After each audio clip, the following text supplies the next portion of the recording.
Good morning to all of you.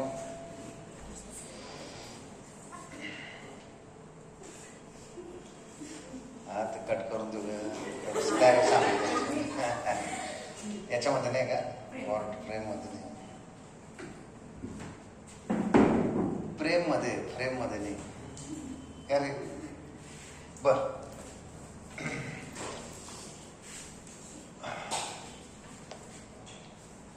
Good morning to all of you. So let's start next lecture for cell biology. Today we are going to discuss cell theory.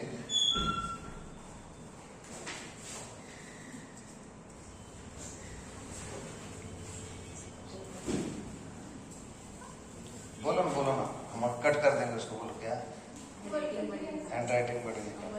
और यहाँ तक है क्या boundary? वहाँ तक है. ठीक है. हाँ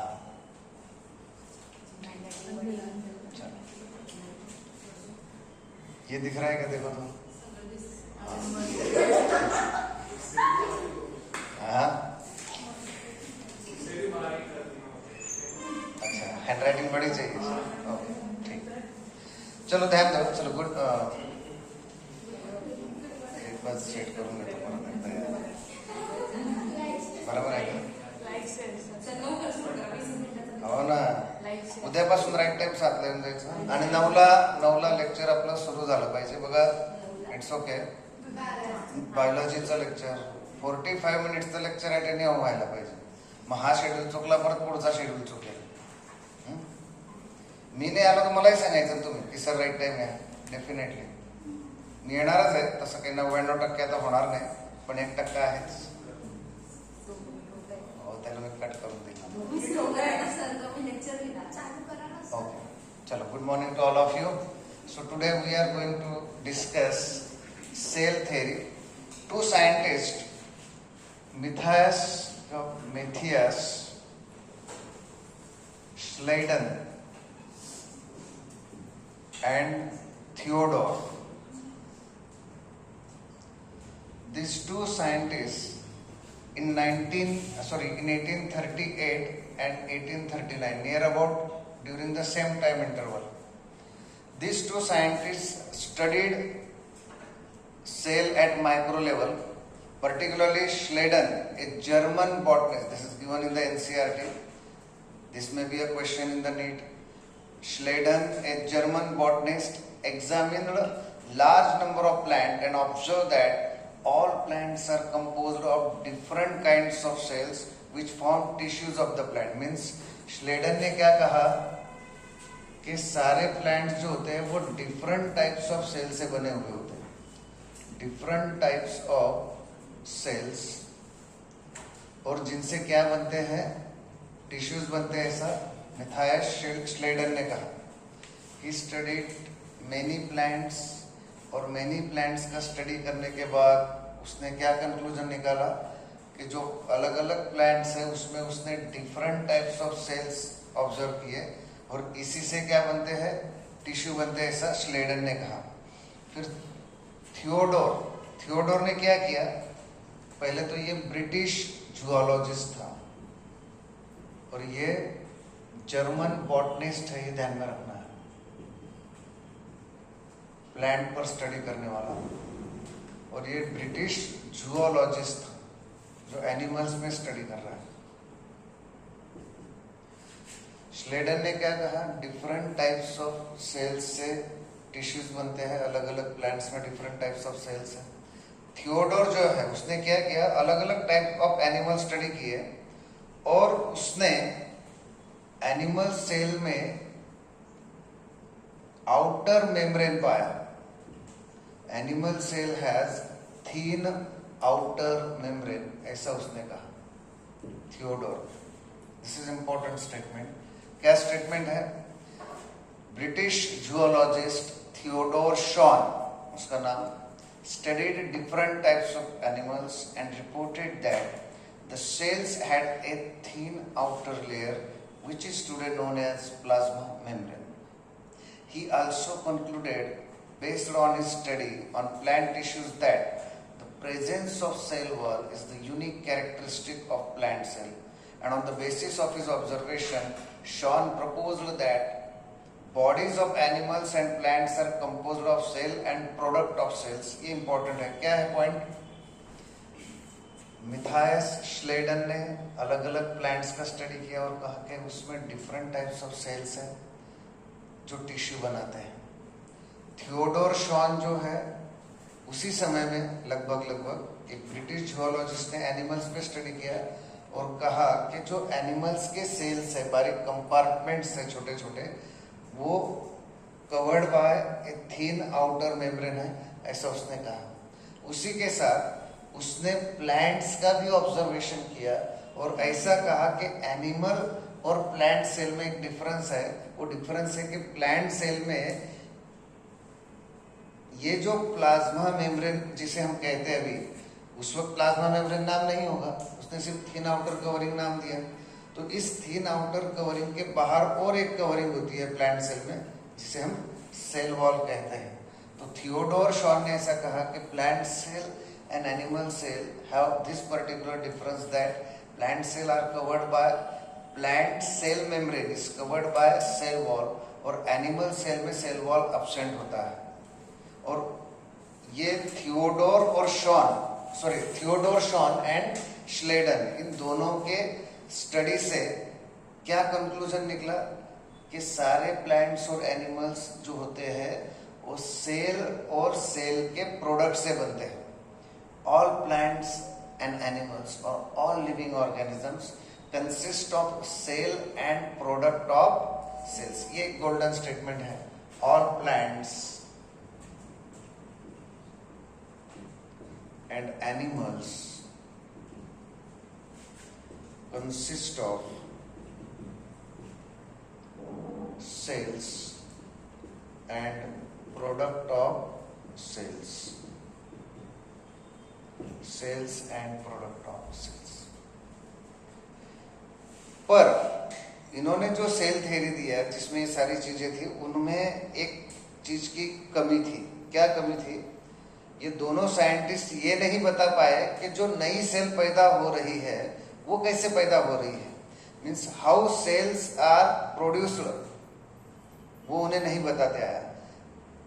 उसके बाद रुडोल्फ विर्चॉफ, ये साइंटिस्ट रुडोल्फ विर्चॉफ, इस साइंटिस्ट ने क्या कहा, जो इसमें कमी थी सेल थ्योरी में, इनके सेल थ्योरी में क्या कमी थी, इन्होंने ये कहा कि डिफरेंट टाइप्स ऑफ प्लांट्स और डिफरेंट टाइप्स ऑफ सेल्स जिसमें टिश्यूज बनते हैं. इन्होंने कहा कि एनिमल सेल्स में आउटर मेम्ब्रेन होता है, प्लांट सेल और एनिमल सेल में डिफरेंस होता है कि plant cell have cell wall. ये सारी चीजें बताई, पर सेल बनती कैसे है, सेल प्रोड्यूस कैसे हुई है, ये इन्हें बताते नहीं आया. रुडोल्फ विर्चॉफ ने कहा कि all cells are produced from pre existing cells. जो नए सेल है वो प्री एग्जिस्टिंग सेल से ही बनते हैं, ऐसा रुडोल्फ विर्चॉफ ने कहा. और कैसे बनते हैं? By cell division. So Rudolf Virchow ने नए सेल कैसे बनते हैं प्री एग्जिस्टिंग सेल से, सेल डिवीजन से बनते हैं, ऐसा उसने स्टेटमेंट दिया. उसके लिए जो स्टेटमेंट है ये ओमनिस सेल्यूला ई सेल्यूला, ऐसा एक लैटिन स्टेटमेंट है. ओमनिस ऐसा इसका स्टेटमेंट है, ओमनिस सेल्यूला ई सेल्यूला. इसका मतलब क्या कि all new cells are produced from pre existing cell when pre existing cell get divided, cell division से बनते हैं. यहां तक क्लियर हुआ? तो हमने 3 साइंटिस्ट अभी देख लिए. थियोडोर शॉन ब्रिटिश जूलॉजिस्ट, फिर श्लेडन जर्मन बॉटनिस्ट और रुडोल्फ विर्चॉफ. इसके बारे में बाकी चीजें पता नहीं है. अब मॉडर्न थ्योरी जो है सेल थ्योरी, उसके पोस्टुलेट्स क्या है? तो एनसीईआरटी में 2 पोस्टुलेट दिए हैं, मैं यहाँ पे 4-5 लिख के लाया हूँ स्टडी करके. एनसीईआरटी में क्या कहा है कि ऑल, हम देख रहे हैं मॉडर्न सेल थ्योरी के पोस्टुलेट, जो हम अभी सेल थ्योरी एक्सेप्ट हमने की है, जिस थ्योरी में हम बिलीव करते हैं वो थ्योरी क्या है? All living organisms are composed of cell and their product. सारे के सारे लिविंग ऑर्गेनिज्म सेल और सेल के प्रोडक्ट से बनते हैं। दूसरा क्या है? All living cells arise from pre existing cell. ये दोनों एनसीईआरटी में दी हुई है। पहला पॉइंट क्या? सारे के सारे लिविंग ऑर्गेनिज्म सेल और सेल के प्रोडक्ट से बनते हैं। दूसरा, जो नए सेल बन रहे हैं वो प्री एग्जिस्टिंग सेल से बन रहे हैं। अब तीसरे बाकी के पॉइंट क्या है? Cell is a structural and functional unit of life. Cell contain nucleic acid, DNA, RNA and cytoplasm, and all the activities of organism is due to the activity of the cells. This is modern cell theory. तो उसमें दो ही important है mainly क्या? कि living organism consist of cell and its products, और हर नई सेल प्री एग्जिस्टिंग सेल से बन रही है बाय सेल डिवीजन। क्लियर हो गया क्या? कुछ प्रॉब्लम? कुछ साइंटिस्ट है जैसे फर्स्ट सेल रॉबर्ट हुक ने डिस्कवर किया, first living cell Anton von Leeuwenhoek ने डिस्कवर किया, न्यूक्लियस रॉबर्ट ब्राउन ने डिस्कवर किया है, पता है ना। माइटोसिस फ्लेमिंग ने डिस्कवर किया है, फ्लेमिंग। और गोल्जी एपरेटस जो है वो कैमिलो गोल्जी ने डिस्कवर किया है। माइटोकॉन्ड्रिया ये जो टर्म है ये बेंडा नाम के साइंटिस्ट ने दिया है, Benda termed mitochondria. Dubey termed lysosome. पुरकिंजी scientist का नाम है पुरकिंजी, इसने किसका नाम दिया? प्रोटोप्लाज्म। जो हमारे सेल में प्रोटोप्लाज्म होता है, the name was coined bye पुरकिंजी। पुरकिंजी पता है कि आपको हार्ट में पुरकिंजी फाइबर्स होते हैं, वो हम सर्कुलेशन में स्टडी करेंगे। क्रोमोसोम, द टर्म क्रोमोसोम और chromosome was discovered by Balbiani, scientist का नाम है बाल्बियानी। सो अलग अलग साइंटिस्ट है। Robert Hooke first cell, Anton von Leeuwenhoek first living cell, Robert Brown nucleus, Balbiani chromosome, Benda term mitochondria and so on. यहाँ तक clear हो गया? यहाँ तक क्लियर है क्या? Now we are going to discuss prokaryotic sales.